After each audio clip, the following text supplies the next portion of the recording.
We've got to fix the world in 45 minutes. And given what the chairman has just listed for us, that's a formidable challenge. So many of you in previous years have said, let's have short, sharp sessions. So this is designed as a short, sharp session in 45 minutes. We're running a bit late already. But I'm saying that because you can contribute, just as the chair said, we want active participation. But I've got to be pretty brutal and get the floor moving and get the words and ideas moving from up here.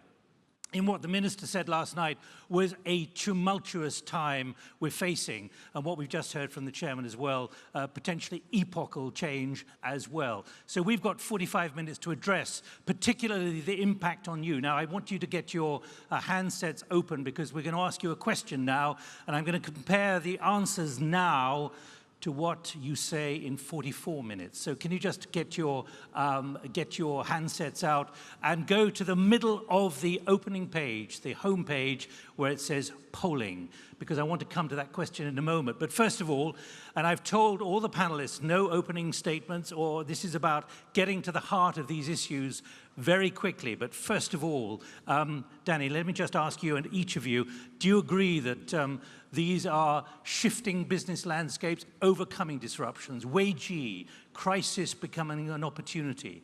Is this now something which can be overcome? Denny? Well, absolutely. I mean, we are certainly at something like an inflection point, I think, in world economic and political history.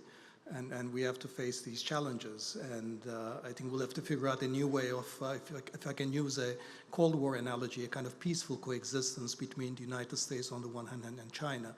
And I think that requires a change in frame of mind, and that's where we need to go. Before we get the views from those sitting here, do you believe there is a realization of just how much needs to change in attitudes? I'm not quite sure, actually. I think that's the issue, that we have not quite internalized how much we have to change in both the way that we approach our domestic economic and social problems in the West, and how much we need to reconfigure the international economic architecture. All right. Get your handsets ready. George, 2 years ago you were standing there, almost warning about much of this would happen. Now it is happening. Do you again believe that the challenge is that big and that those out there can accept and embrace the challenge? You're now involved in logistics, having been foreign minister. Well, the big story is the rise of China. Comprehensively. And you see historical precedents in that rise and what it meant for the entire penumbra around China, which includes all of Southeast Asia. It is like another sun entering the solar system, changing the gravitational field for everybody. So there are dangers, but there are also opportunities for small countries like Singapore, a chance to change our orbital trajectory, which comes only once in a lifetime, and for everybody else. So this tension between the US and China, this trial of strength, will go on for years. The trade war is but one manifestation of it. It will come, it will go, it will come back again. There'll be tensions, there'll be euphoria, but this is a new tension that we've got to live with for the rest of our lives. Thank you, George. The question will be, on a scale of 1 to 5, how prepared is your business in overcoming the challenges? That's what it's going to be. Challenges posed by the rise of populism, nationalism, and protectionism. But first of all, let me just hear from Neil, your view as an investor about whether there's a change of mindset, there's a change of behavior, there's a willingness to accept the enormity of what we heard from the minister last night, we've just heard from the chairman, and is explicit in much of what is being raised here. Yeah, I think there's no doubt there will be challenge, and not just for China, but I think for the U.S. if we see this trade will continue. But if you look at China, bumpy road has happened in the last 40 years, and so people expecting there will be hard times and tough times. But if you have to look at look at China, you have to look at really very long term. If you look at 20, 30 years, the basic thesis of investors look at China, whether it's foreign investor or domestic investor in China, hasn't changed. The urbanization will continue. There will be, like I said, bumpy road, which to some challenge in the manufacturing sector, but the consumption, economy will continue to grow, And if the entrepreneurial efforts are actually are stronger than any other time in the last 40 years. So I think if you look at longer term, you will not be worried about it. And the people who looking at China as an attractive investment area probably has not changed their mind because of what happened in the last 6 months or 9 months. Is it bumpier at the moment? Well, I think we have seen some challenges in the financial market. We see some challenges in some sectors. But like I said, I mean, in the last 20 years, 30 years, it's daily life. That's something people has always have in China, and I think you have to have the mentality to go through those kind of tough times, and you need to be very long term. Right. Nick, may I jump in here? I think Neil's point about Chinese consumption bears very careful attention. China is steadily becoming the largest consumption market in the world, and it's inevitable that it will be the major, if not the most important demand engine for the global economy in the not-too-distant future. And this means that all of us, including logistics, have got to make adjustments. We need new skills. Instead of logistics contracts being designated in the advanced economies, more and more will be designated in China. And I'm feeling it now in a 1,000 different ways in the entire logistics business. Thanks, George. Right, let me just check. Let me test what your thinking is here at 9:30 on Saturday morning about that question. Let's go to the poll if we can. And if you've got your thing open, it is you press where it says polling here. On a scale of 1 to 5, how prepared is your business to overcome the challenges posed by the rise of populism, nationalism, and protectionism?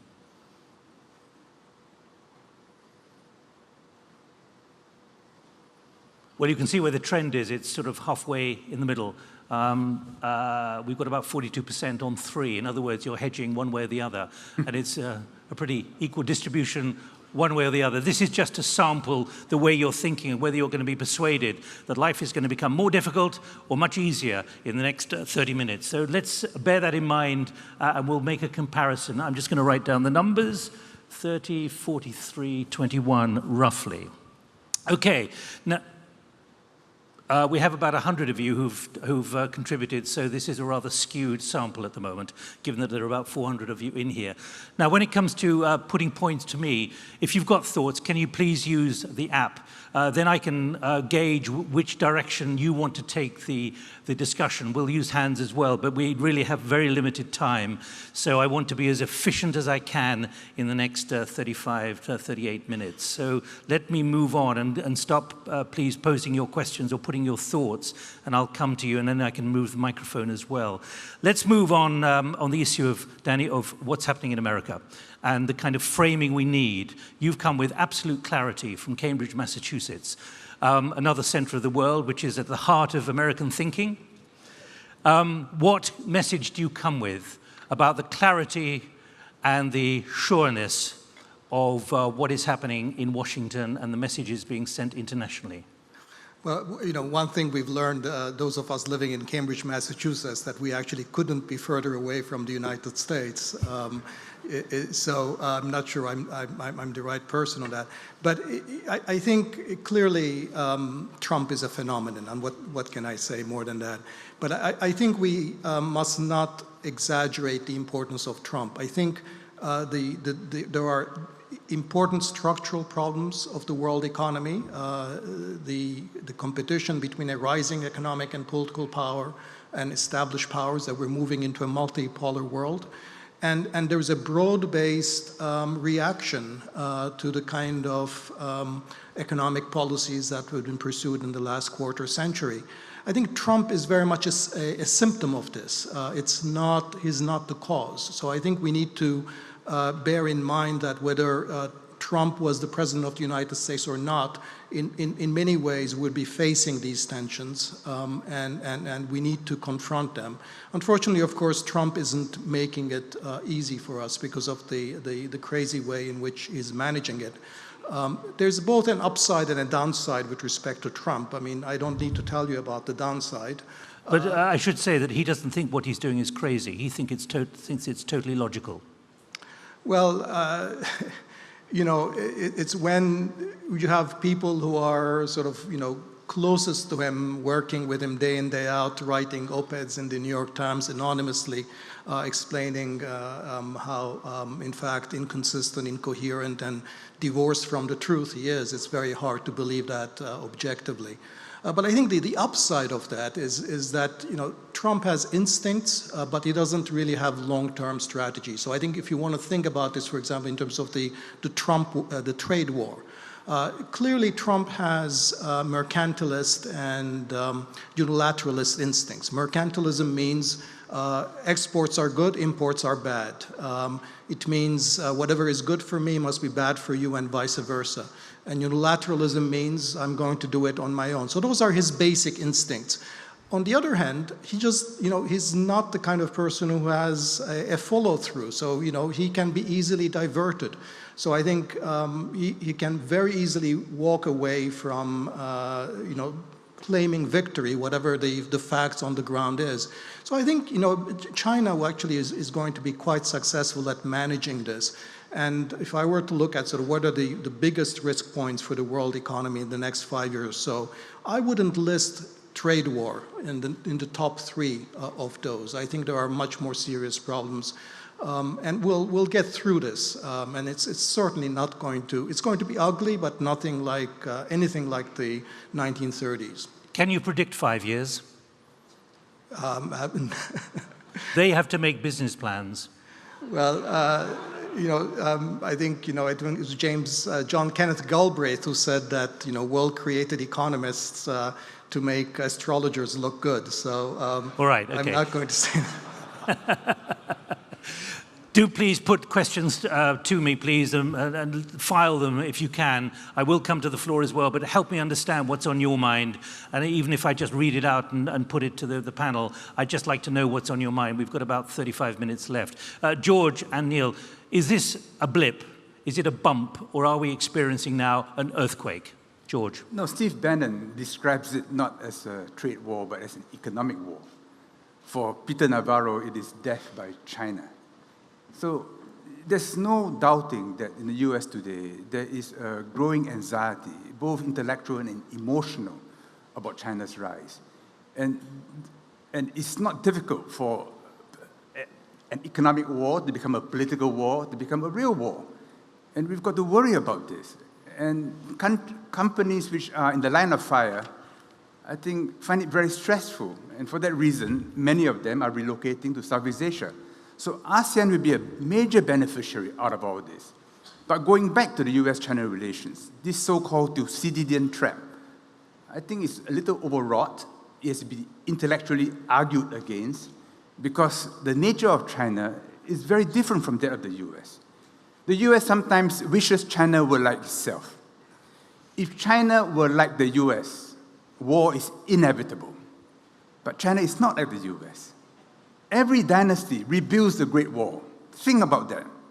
Why do you rebuild the Great Wall of China in every dynasty? Neil, Yeah, is this a bump? Yeah, is it an earthquake? Yeah, I think I very much agree with George that looking at a two superpower, and they do think very, very differently, which probably to some extent is a good part of it. And I hear Danny's comments on basically you're talking about a president was spontaneous, not forced through. On the other hand, China is very strategic, well planned, right? If you're looking at what they're talking about 2025, new industrializations, and I think some of those sort of issues potentially arise from the trade war may not necessarily all be bad for China. I think as we speak, I'm pretty sure that the many entrepreneurs in China are looking at deep technologies. In the last 20, 30 years, people goes to the low-hanging fruit first, which is technology applications. But given the trade war, people say, hey, there's probably great opportunity for deep technology to really have its space in China. I'm pretty sure if you look at all the large companies, whether it's Xiaomi or Huawei and Geely, people are looking at option B because they, in the past, will rely largely on Western countries provide the equipment, the chips, etc. Now they have to look at option B, and option B will helping the deep tech entrepreneurs to actually come up with a better product. They have done that for technology applications in the last 20 years, whether it's Alibaba and Tencent. I'm pretty sure with that kind of drive, they will come up with the new startups companies, which are going to be really, really being the top leaders in the technology space in the world. All right, we're getting questions coming in here. Leo Puri, could India alter this narrative of US-China tensions? What would be the narrative, say, 10 years from now? I think that's a rather long time scale, but he's put that on the agenda. But let me just ask you one question, if I can, Danny. Does your economic theory now address what is happening? In other words, have we entered uncertain, uncharted territory or not? Well, I mean, to an economist, what happened is not at all unexpected, frankly. I mean, anybody who knows basic economics should not have been surprised that the kind of globalization policies we pursued would have created a lot of winners and losers, and that societies were going to be divided right through the middle. In fact, one of the paradoxes of the last quarter century is that as the world got integrated economically, that societies became disintegrated within themselves, that the economic and social and cultural cleavages within nation states grew, and that's sort of the consequence. So I think when you look at that and say, how do we get out of this? I think the path forward is going to be two things. One is figuring out a way how we reintegrate domestic societies, how we create social peace and social coherence within the West, and that's Western Europe and the United States. And the second is how do we create, how do we find a new accommodation now that we're moving to a multipolar economic world?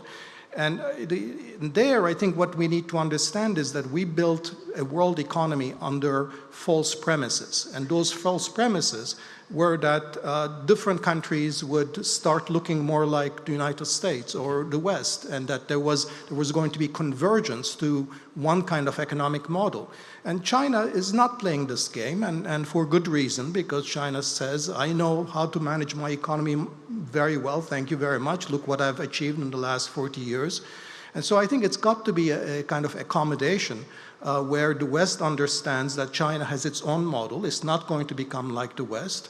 And on the other hand, I think China will need to understand that it has been a free rider on a system created by the United States of openness, and that it will have to provide a certain amount of latitude and policy space for the Europeans and Americans too. And that's what I mean by that peaceful coexistence model or an accommodation model. All right, we're getting some specific questions, but underpinning what you've just said, and let me just ask all three of you very quickly, do you think the political class understands the enormity of what is happening? George, you used to be a politician. You can therefore answer this very honestly now. You don't have political responsibility in that way, but do you think the political class, whether it be in Germany, in Hungary, or elsewhere, really understand the scale of disruption that is happening and what has to be done to keep the public on side or get the public back on side? I think intellectually everyone understands the changes, the deep changes taking place. China's political system over the years has evolved an internal process by which a long-term view is maintained. In Western democracies, one man, one vote. However clever you are, however wise you are subject to the next election. If you're not voted in, all your good ideas are worth nothing. For this reason, it is almost inevitable that in the Western political system, leaders have got to think short-term. Are they brave enough to understand the enormity of what's happening? You may be brave enough, but you are defeated. I have some experience in that. That's a very important statement, given what we're now seeing and what we saw in Sweden last week. Neil, again, your answer on this. Yeah, obviously, I'm not a politician, so I don't know. You can still have a view. Yeah, but I think wise politicians, no matter where they are, should making long-term, sensible, decisions. Sometimes these are, could well be not popular decisions, but if you look into every single business, the business leaders make long-term decisions, and that's why they become business leaders. And I would say same should be said about the political leaders. Not always, but they should most of the time. And quickly, Danny, do you think, given that you're able to analyze this, when you look at what Hillary Clinton said about how she completely misunderstood what was going on in so many ways, but extend that to any other democracy which has to deal with this now, do you believe, as a political economist, that the political class really get the enormity of pushback there is against them and their traditional politics? I think by and large, the part of the political spectrum that understands that's the enormity of the change, unfortunately, is the right, is far right, is the nativist, is the illiberal right, and I think that's why they made so much gains about this. I think the center and the center left is right now split between groups that feel that they can just manage their way out of the current situation, and a kind of a more progressive, more for lack of a better word, sort of leftist populist reaction, which is trying to achieve a bigger change. I think we see this now in the struggle for the heart of the Democratic Party in the United States between a sort of a more centrist Clinton wing and a sort of more progressive Elizabeth, Warren, Bernie Sanders kind of a wing. Right. I've got some very specific questions coming up here. One directed, I think, directly at you, George, from Monica Fang. How will the global supply chains now be affected by increasing protectionist sentiment? I think you addressed that partly in your opening remarks, but when it comes to disruption and the planning and the strategic thinking that everyone in this room has to have for how they're going to build their supply chains, change their supply chains, where the business is coming from, and so on. No, logistics is the world's second oldest profession. Even if there's a war, even if there's no WTO, the world will not stop spinning. People will still need logistics. And sometimes when there's war, when there are disruptions, there are more opportunities in logistics. So we're finding now that with trade disruption, with trade diversion and investment diversion, if you're able to help your customers make these moves, well, you get more business. And it's strange, but we've got to turn business away in the last few weeks because there's just not enough ships bringing containers to the west coast of the US to beat the tariffs that are impending. Freight rates have gone up to, I think, over $3,000 per container. And you see the diversion everywhere now. And people are making alternative arrangements. And those of us who can anticipate the new flows, I think will be in the flow. The Chinese have a very good word for logistics. It's called wuliu, which is not the movement of material. It is the flow of material. And you can have an earthquake. You can have enormous disruptions. The water will still flow. Neil, just add one. Sorry. Go ahead.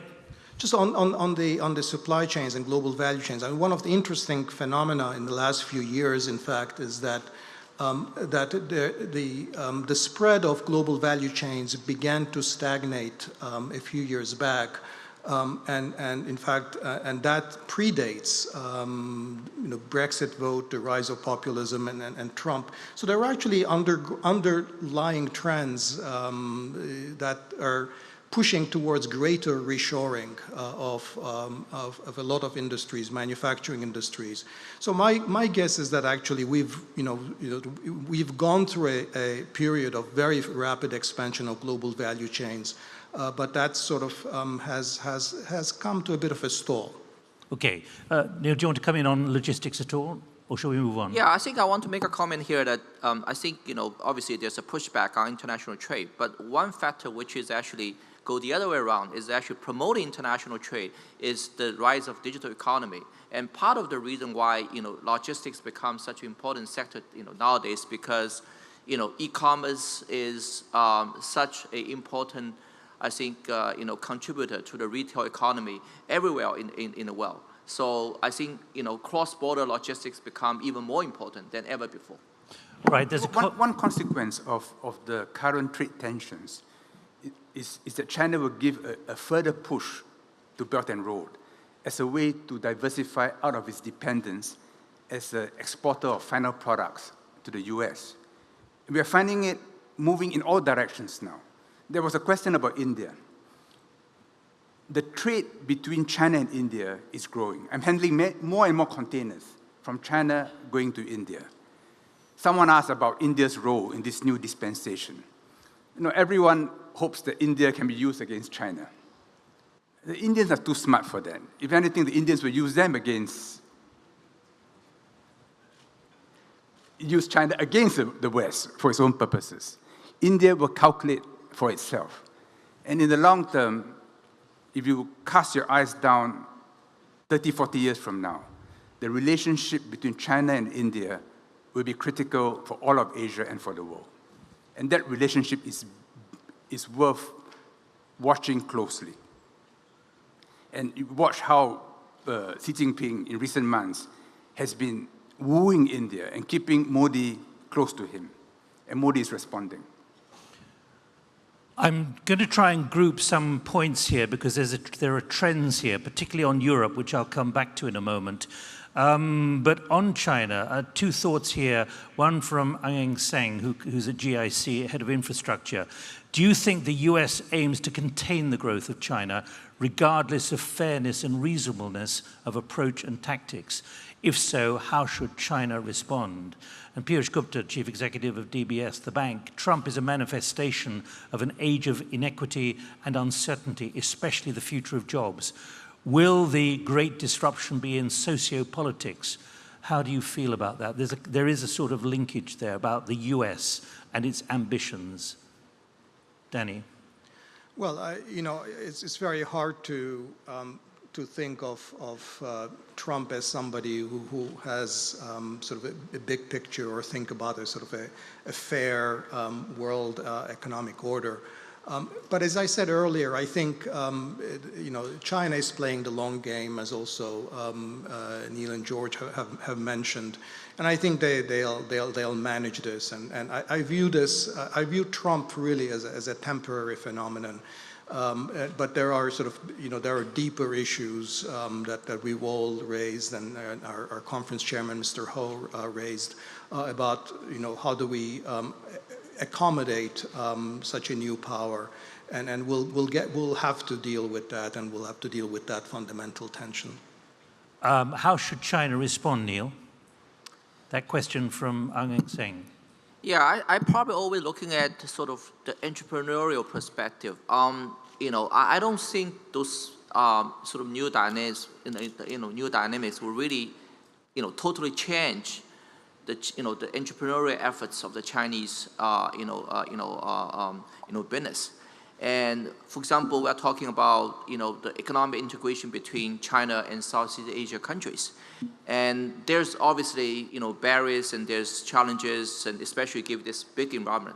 But, you know, you're really, you know, looking at macro level. If you go to Bombay, if you go to Bangalore, goes to, you know, Singapore, goes to Jakarta, you run into many, you know, mainland Chinese who are working with the local team to start up another new company to addressing the local needs, many in the digital economy. And vice versa. In Beijing, you see many actually, you know, entrepreneurs from India try to learn from China and try to actually bring the, you know, product to China. So I think that's inevitable. And I don't think, you know, you can, you know, totally reverse the chain. Somehow, you know, certain, trade wars or some, you know, regulation might, you know, slow down the process. The overall trend is not going to be stoppable.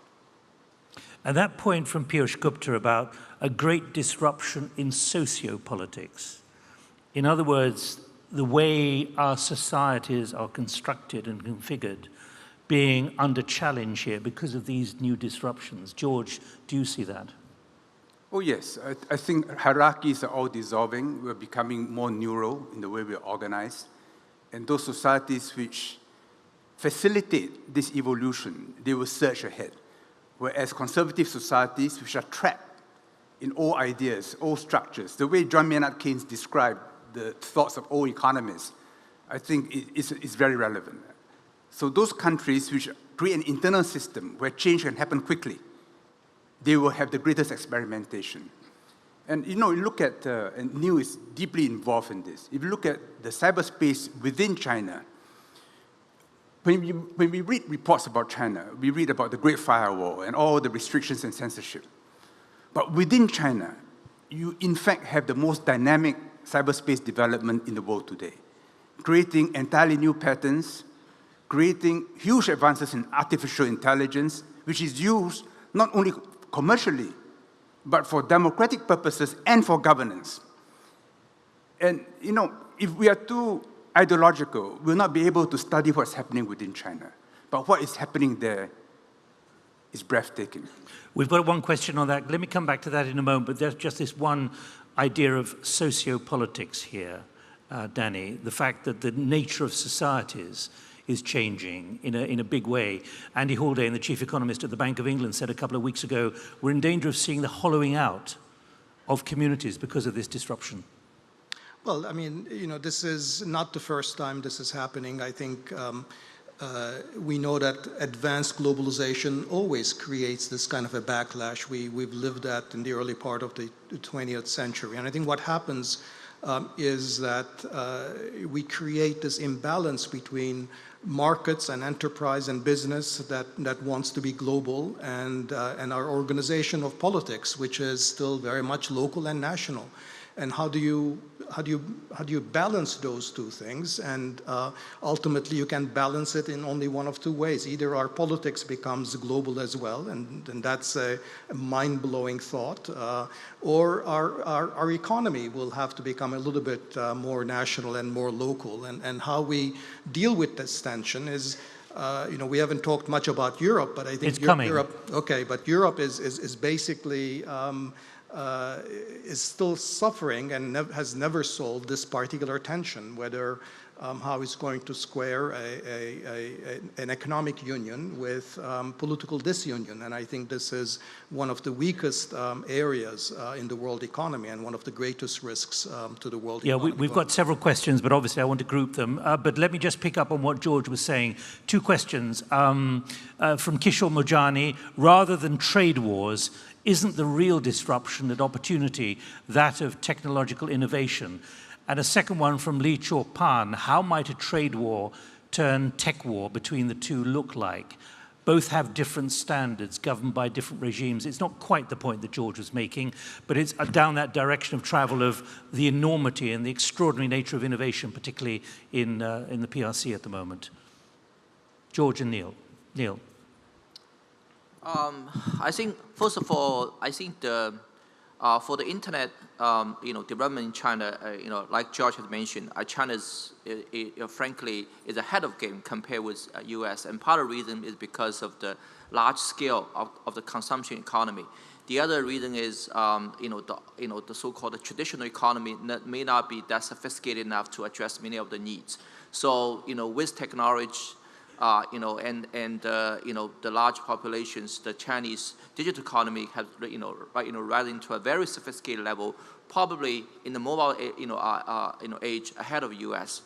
As far as sort of international laws for internet and digital economy, I think really this is a, really missing piece even before the trade wars. The big data, the artificial intelligence has been a big thing.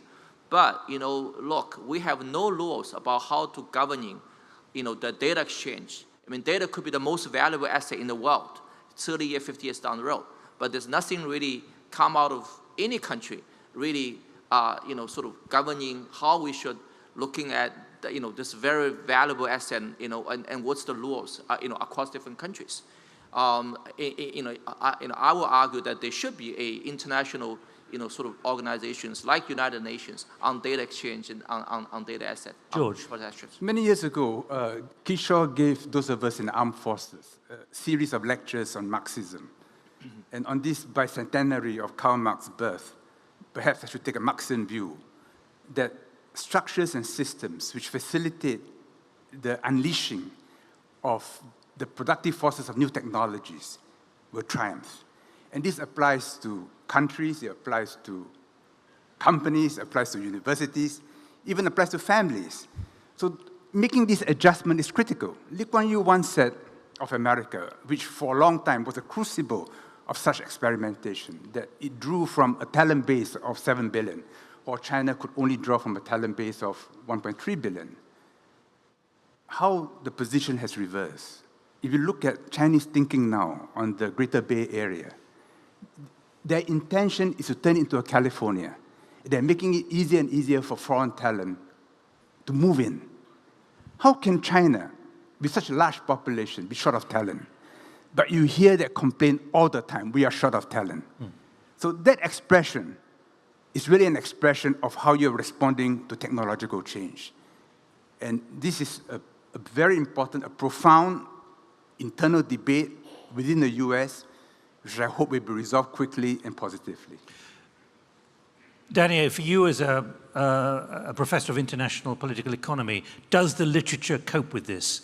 Or are you struggling really to grip the enormity of what is happening in this disruption? People will turn to you like us, inviting you here, and expecting you to have the answers. But actually, is the way of doing it now saying, we're not sure, and you've got to develop your own answers and solutions? Well, absolutely.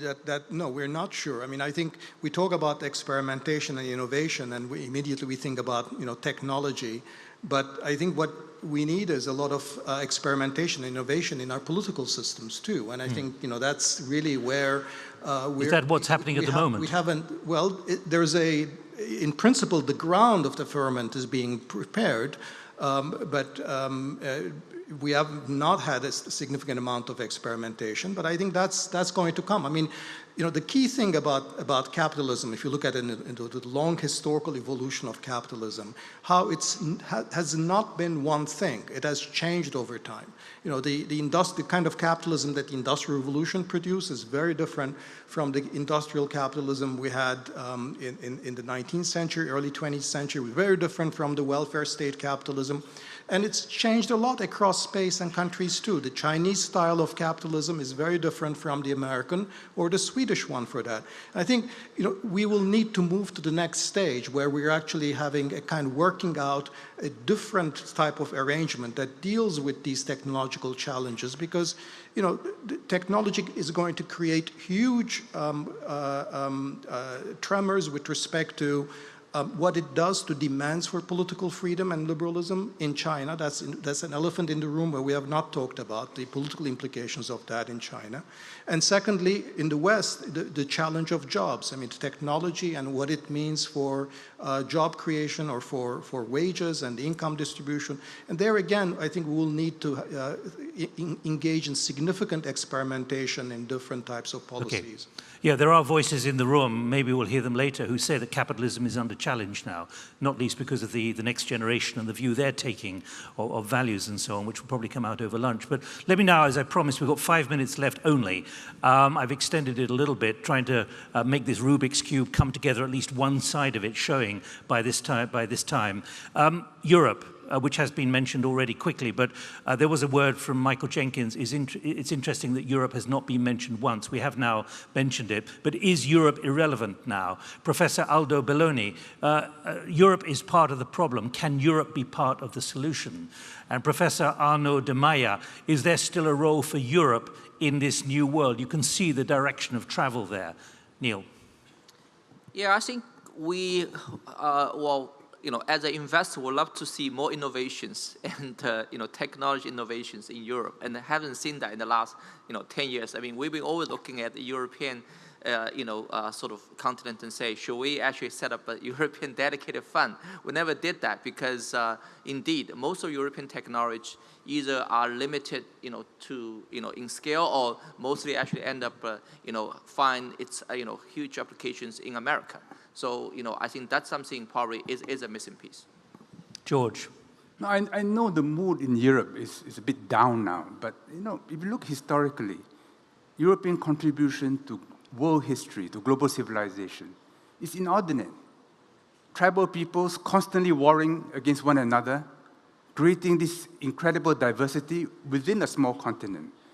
But out of it, a constant flow of ideas, of discoveries, which have reshape the world again and again. So I think this is the phase that Europe is going through. My own personal view is the European construction was too tight. When I was trade minister, I had the Treaty of Rome on my table. It was 80 pages long, readable, inspiring. Today, the Acquis Communautaire fills a whole hall. It's become incomprehensible. And Brussels is distant and aloof. I think Europe must go back to its history, to its roots, to its diversity, and recover its suppleness.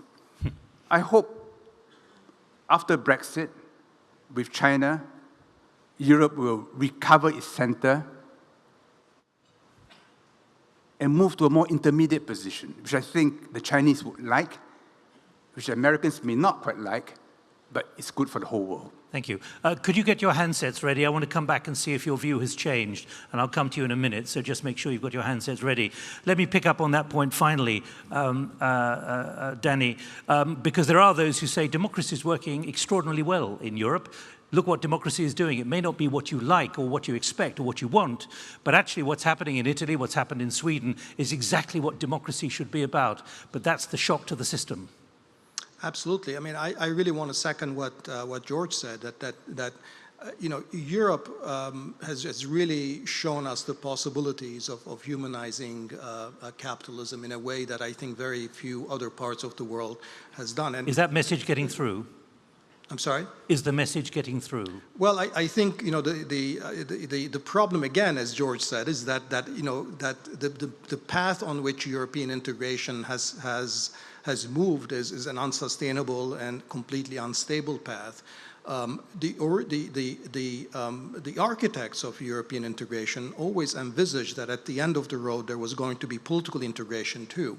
And it's now quite clear that that's not happening. So the choice, the dramatic choice that Europe faces is either there'll be more political integration or there'll have to be less economic integration. And the populists have made their choice very clear. They want to go back to the nation state. And unfortunately, the center, the political center, has not had an adequate response to it. And I think that's the deep structural problem that Europe faces right now. Thank you very much indeed. Let me just ask you to go to your handsets. Can we just check whether your view has changed? It may not be statistically the most disciplined of tests, but at least it'll give us an idea whether you're feeling more reassured or less reassured. The question again is, on a scale of 1, least prepared, to 5, most prepared, how prepared is your business in overcoming the challenges posed by the rise of populism, nationalism, and protectionism? I think there are more people less prepared. Yeah, you're going away a little bleaker. I'm sorry. I'm sorry if we've distressed you, but at least people accuse me with our project on thinking the unthinkable of being pessimistic. I would suggest to you we're being realistic up here. So there you are. You've got an idea of which way you're beginning to think. This is the first of several panels on this. I hope we've at least got one side of the Rubik's Cube, at least with all the colors lined up, but we haven't managed to tackle everything. One final thought from KV Rao. Would the world be easier without the Trump dynamic? But I'll leave that hanging for the moment. Can I thank you all very much indeed?